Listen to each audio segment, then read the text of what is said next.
एक black hole के अंदर क्या होता है? दोस्तों, अगर आप एक ब्लैक होल में गिर जाओ तो आपको वहाँ क्या देखने को मिलेगा? क्या आप किसी तारों के शहर में पहुँच जाओगे? क्या वहाँ से यूनिवर्स के किसी दूसरे कोने में पहुँचने का रास्ता होगा? जानेंगे इस वीडियो में। दोस्तों, ब्लैक होल ब्रह्मांड के सबसे रहस्यमयी ऑब्जेक्ट्स में से एक है। यूनिवर्सिटी ऑफ मिशिगन की एक रिसेंट स्टडी ने अंतरिक्ष के दानवों के बारे में एक हैरान कर देने वाली बात कही है। रिसर्चर्स ने कहा है कि ब्लैक होल एक होलोग्राम हो सकता है। वेट, मैं आपको बता दूं कि रिसर्चर्स यहाँ उस होलोग्राम की बात नहीं कर रहे हैं जिसे हम साइंस फिक्शन मूवीज में देखा करते हैं, ना मुन्ना ना। और इस रिसर्च से हम होलोग्राफिक डुअलिटी के आइडिया को और भी अच्छे ढंग से समझ पाएंगे। तो होलोग्राफिक डुअलिटी एक मैथमेटिकल अनुमान है जो थ्योरी ऑफ पार्टिकल और थ्योरी ऑफ ग्रेविटी को जोड़ने की कोशिश करता है। होलोग्राफिक डुअलिटी ये मानती है कि थ्योरी ऑफ ग्रेविटी और थ्योरी ऑफ पार्टिकल सेम ही है, कम से कम मैथमेटिकली। दोस्तों, थ्योरी ऑफ ग्रेविटी में मैथमेटिकली जो होता है वही सेम थ्योरी ऑफ पार्टिकल में होता है। हालांकि ये दोनों थ्योरीज अलग अलग डायमेंशंस को डिस्क्राइब करती हैं। Theory of gravity third dimension को डिस्क्राइब करती है, जबकि theory of particle second dimension को ही डिस्क्राइब कर पाती है।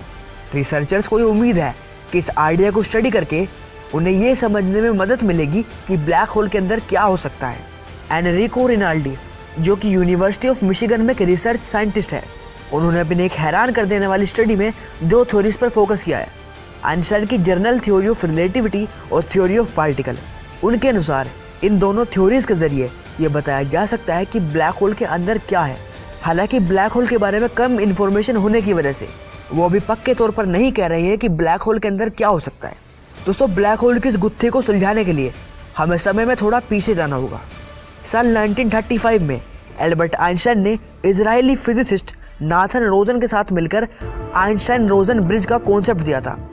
दोस्तों, आपको बता दूं कि आइंस्टाइन रोजन ब्रिज एक थियोरेटिकल ब्रिज है जो स्पेस टाइम में दो अलग अलग पॉइंट्स को जोड़ने का काम करता है, जिसे हम वर्म होल के नाम से भी जानते हैं।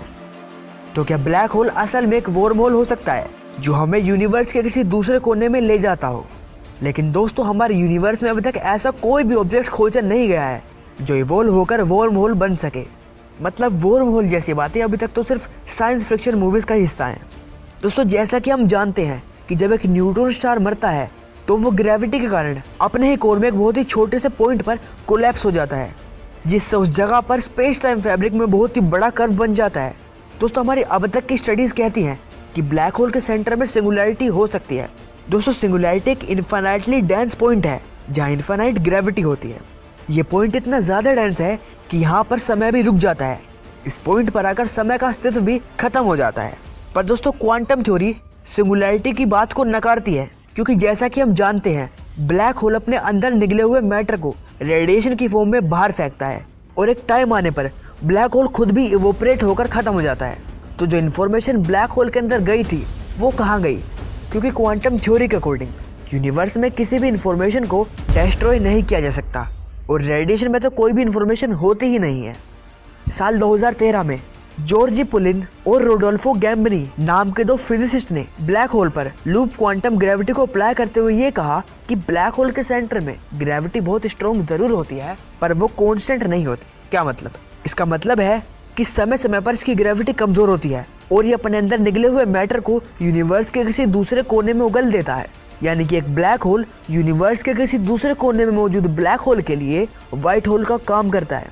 और अगर ये थ्योरी सच है तो फिर ब्लैक होल के सेंटर में सिंगुलैरिटी जैसी कोई चीज एग्जिस्ट नहीं करती। इस थ्योरी को ब्लैक होल इंफॉर्मेशन पैराडॉक्स का सॉल्यूशन भी माना जाता है, क्योंकि ब्लैक होल में गई इंफॉर्मेशन यहाँ डिस्ट्रॉय नहीं हो रही, बल्कि व्हाइट होल के जरिए यूनिवर्स के किसी दूसरे कोने में चली गई। तो क्या हम इस थ्योरी को सच मानकर ब्लैक होल पर आगे रिसर्च करना बंद कर दें, बावजूद इसके कि आज तक हमने किसी व्हाइट होल को नहीं ढूंढा है? दोस्तों, साल 2014 में स्टीफन हॉकिंग ने ब्लैक होल से जुड़ी एक और स्टडी पब्लिश की थी। इस थ्योरी के अकॉर्डिंग ब्लैक होल में इवेंट होराइजन जैसी कोई चीज होती ही नहीं है, बल्कि वहां पर एपरेंट होराइजन होता है। अब दोनों में क्या फर्क है, रुको समझाता हूँ। दोस्तों, इवेंट होराइजन एक इमेजिनरी लाइन होती है जिसे पार करने के बाद ऑब्जेक्ट ब्लैक होल में समा जाता है और फिर खत्म, बाय बाय, टाटा, गया। जबकि एपरेंट होराइजन एक रियल फिजिकल सरफेस होता है, जैसा कि हमारी धरती का एक फिजिकल सरफेस है, बिल्कुल वैसे ही। हॉकिंग के अनुसार जब भी कोई मैटर इससे टकराता है तो एपरेंट होराइजन कुछ देर के बाद उसे अपने सरफेस में ही एब्जॉर्ब कर लेता है।